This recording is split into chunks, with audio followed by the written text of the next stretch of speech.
Hello friends, today we are going to see how to set up this oscilloscope. So first switch on the oscilloscope. This oscilloscope have two channels, channel 1 and channel 2. We have used prop cables to get the input to the oscilloscope. So this is the prop cable. So there is a clip type one, which is the positive end, and the crocodile one is the ground pin. So there is a two channel. Yellow one is the channel 2. Blue one is the channel 1.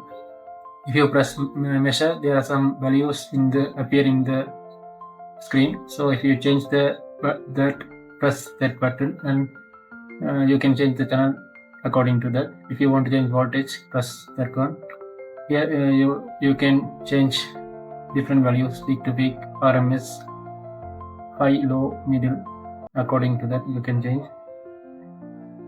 If you press the previous, you can go to the previous page. I need peak to peak value, so press peak to peak. Here, then go to channel. You can change the channel 1, channel 2. Go to voltage.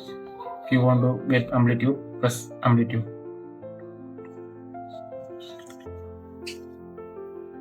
If you want to check the prop cable, you can see that there is a clip type one. So then go to press auto. It will automatically scale the values. So if you rotate this position, change this one. So then we will see how to check with the function generator. So 1 kilohertz O voltage peak to peak value signal sine wave. So connect the positive end of the function generator to the positive end of the prop cable. Then connect those two crocodile cable together, like one.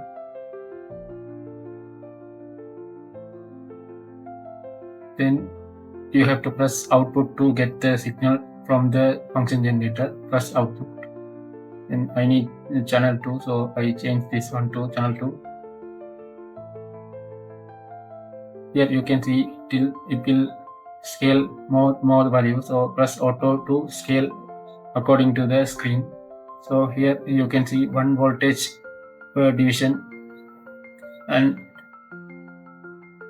here you can see the 4 square it will cover. So that means 4 voltage peak to peak values sine wave. Then press square wave, it will appear here. Then rectangular wave, pulses, noises. Then we can scale using this one, and you can scale the time axis using that one. If you press the cursor one, you can see like that. Go to voltage, then you can rotate that controller to measure the value. Here you can measure the value using VB. Here that will the actual value of that horizontal line.